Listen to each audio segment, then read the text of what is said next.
पुढच्या बातमीकडे बुलढाण्यात बाजार समितीचा परिसर सोडून विनापरवाना शेतमालाची खरेदी विक्री सुरू असल्याचा आरोप करण्यात आलाय। व्यापारी संघटनेकडून हा आरोप करण्यात आलाय। विनापरवाना व्यवसाय करणाऱ्या व्यावसायिकांवर अद्याप कारवाई करण्यात आली नसल्याचा दावा सुद्धा व्यापारी संघटनेकडून करण्यात आलाय।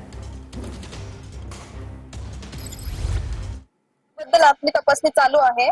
सपोज आपल्याला असं आढळलं की एखाद्या अडत्याकडे परवाना नाहीये, त्याच्यावर आपण आदेशानुसार पुढील कारवाई करू। बाजार समितीची उदासीनता, राजकीय हेतू यासोबतच कर्मचाऱ्यांचे हात धजावत नाहीत, कारण की तिथं व्यापार करणारे सगळे धनदांडगे लोक आहेत।